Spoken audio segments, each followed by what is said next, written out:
Gold, trusted gold buyers. మీరు తాకట్టు పెట్టిన బంగారాన్ని విడిపించి ఈ రోజు ఉన్న మార్కెట్ ధరకు కొనబడను.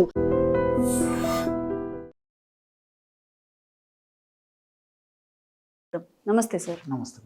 సార్, నిజంగా ఫైబర్ కంటెంట్తో మనం మలబద్ధక సమస్యని నివారించవచ్చా? ఈ రోజు డౌట్ ఇది.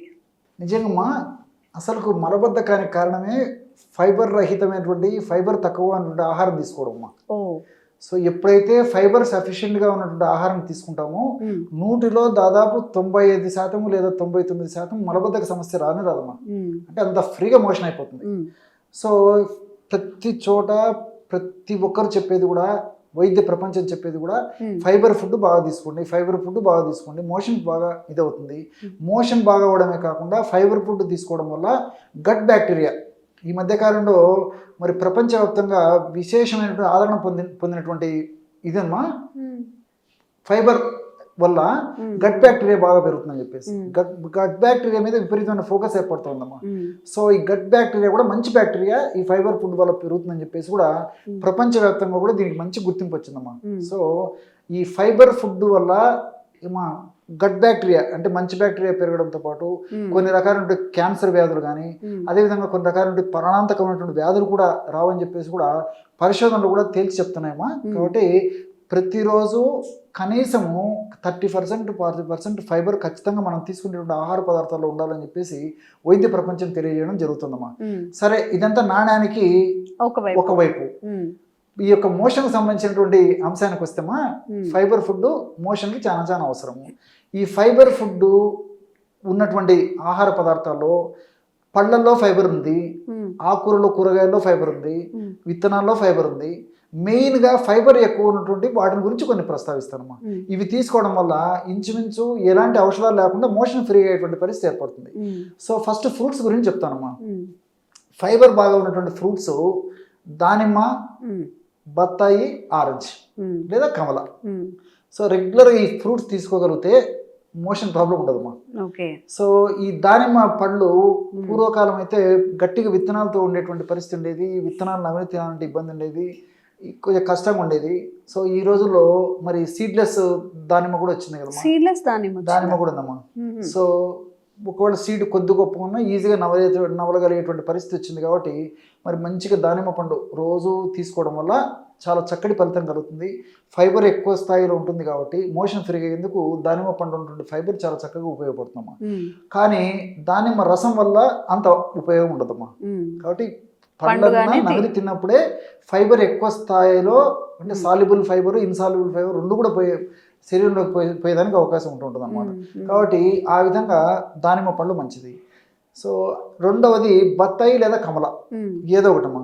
సో రోజు 2 లేదా 3 పళ్ళు పై ఆ తొనల్లో స్కిన్తో అట్లే నమిలి తినేసేయచ్చు. విత్తనాలు తీసేసి ఆ తొనలు నమిలి మింగేసినా సరిపోతుందమ్మా. 2 పళ్ళు ఆవరేజ్ మీద తీసుకుంటే సరిపోతుంది. తినగలిగితే 3 తినొచ్చమ్మా. సో ఈ విధంగా తీసుకోవడం వల్ల కూడా ఈ బత్తాయి, తర్వాత ఈ ఆరెంజ్ లేదా కమలలో కూడా ఫైబర్ ఎక్కువ ఉంటుందమ్మా. సో ఇవి తీసుకోవడం వల్ల కూడా ఏమవుతుందంటే ప్రేవుల్లోకి వెళ్ళిన తర్వాత ఈ ఫైబర్ ప్రేవుల్లో ఉన్నటువంటి ఆ యొక్క నీటిని కూడా బాగా పీల్చేసి మలం అంతా బాగా ఉబ్బేసేసి ఫ్రీగా ఈజీగా మోషన్ పలచబడేటట్టు కూడా ఉపయోగపడతాయమ్మా.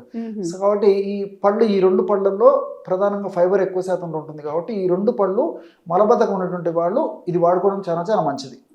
ఈ బత్తాయి తర్వాత ఆరెంజ్ కూడా ఈ నమిలి తినడం వల్లనే నేను చెప్పినటువంటి ప్రయోజనం చేకూరుతుంది. కానీ మరి మిక్సీలో వేసేసి జ్యూస్ తాగితే మాత్రం ఆశించినటువంటి ప్రయోజనం దొరకదమ్మా. ఇవన్నీ షుగర్ పేషెంట్స్ తినొచ్చా సార్? తీసుకోవచ్చమ్మా, అందుకో చెప్పానమ్మా. దానిమ్మ తీసుకోవచ్చు, బత్తాయి తీసుకోవచ్చు, ఇబ్బంది ఏంటమ్మా. జ్యూస్ తాగితే కొంతవరకు ఏదైనా ఇబ్బంది కలగవచ్చేమో, కానీ పండుగ తీసుకుంటే దానివల్ల ప్రాబ్లం ఉండదు. మితంగా లిమిటెడ్ గా మనం రోజు రెగ్యులర్ గా తీసుకోవడం వల్ల ప్రాబ్లం ఉండదు. ఓకే, వెజిటబుల్స్ లో ఏముంటాయి? ఎగ్జాక్ట్లీ అమ్మా. దీంట్లో సొరకాయ, దోసకాయ, బీరకాయ, అరటి, పచ్చి అరటి పండు షుగర్ వాళ్ళు తినకూడదు అనుకుంటా సార్. పచ్చి అరటి తినొచ్చమ్మా. కర్రీ తినొచ్చా? కర్రీ తినొచ్చమ్మా. షుగర్ స్పైక్ అవ్వదా? కాదమ్మా. ఓకే. సో దాని మీద కూడా రీసెర్చ్ జరిగిందమ్మా, పరిశోధన కూడా జరిగాయి. అరటి పండు అయితే షుగర్ హైక్ అవుతుంది, కానీ సో ఈ అరటి కాయ వల్ల ఇబ్బంది ఉండదమ్మా, షుగర్ లెవెల్స్ పెరగవమ్మా. దాంట్లో ఉన్నటువంటి కొన్ని పదార్థాలు షుగర్ను త్వరగా బ్లడ్లో కలవకుండా కంట్రోల్ చేసేటువంటి మెకానిజము ప్రకృతి మాత ఆ అరటికాయలు నిక్షిప్తీకరించి మనకు ప్రసాదించడం జరిగిందమ్మా. సో అరటికాయలు తినడం వల్ల, కూరలో చేసుకొని తినడం వల్ల షుగర్ లెవెల్స్ పెరగవమ్మా, ప్రాబ్లం ఉండదు. సో ఈ 4 సొర్ర, దోస, బీర, అరటికాయ, పచ్చి అరటికాయ. సో ఈ 4 రోజు 2-3 వాడుకోవచ్చు, రోజు వాడుకోగలిగితే 4 వాడుకోవచ్చు, లేకపోతే ఏది దొరికితే అది వాడుకోవచ్చు. ఎక్కువ ప్రమాణంలో వాడుకుంటే సరిపోతుందమ్మా. సో ఈ బీరకాయ కూడా మరీ ముదిరినది అయితే పైన కొద్దిగా చెక్కు తీసేసి కూరలాగా చేసుకొని వాడుకోవచ్చు. లేత బీరకాయ అయితే అలాగే తరిగేసేసి కట్ చేసేసుకొని వాడుకుంటే సరిపోతుందమ్మా. చెక్కు చాలా ముఖ్యమమ్మా.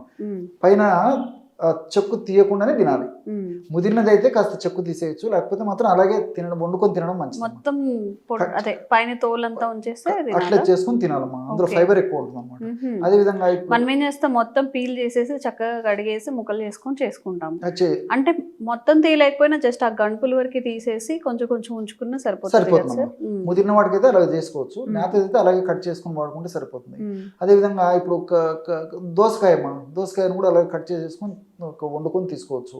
సో ఈ పద్ధతిలో సొరకాయ కూడా అంతేమ్మా. సొరకాయ మొదటి చెక్క మరీ ముదిరిపోతే కాస్త పైది కట్ చేయొచ్చు, కానీ లేతగా ఉన్నటువంటిది అయితే సొరకాయను అదే పైన స్కిన్ కట్ చేయకుండా అలాగే ముక్కలు చేసుకొని వండుకుంటే సరిపోతుందమ్మా. సో ఈ విధంగా చేయొచ్చు. అదేవిధంగా పచ్చి అరటికాయమ్మా, అరటికాయను కూడా పైన స్కిన్ ఇది కాకుండా చాలా మంది ఏం చేస్తారంటే అరటికాయను మనం కట్ చేసినప్పుడు పైన స్కిన్ తీసేసి లోపల ముక్కలు వాడుకుంటారు జనరల్గా. కొంతమంది అయితే విత్ తొక్కతో కూడా వాడుకుంటారమ్మా. తొక్కతో వాడుకోవాలమ్మా. కట్ చేసేసి తొక్కతో సహా కర్రీలో వేయాలా? తొక్కతో సహా తినాలమ్మా. లేతవమ్మా మరి ముదిరినవి అయితే తెలిసిపోతుంది కదమ్మా. ముదిరినవి అయితే పైన కాస్త కట్ చేసేస్తే సరిపోతుంది. సో ఆ విధంగా చేసుకుని కూరలుగా చేసుకొని తీసుకోవడం వల్ల కూడా ఫైబర్ విపరీతంగా పెరిగిపోతుందమ్మా.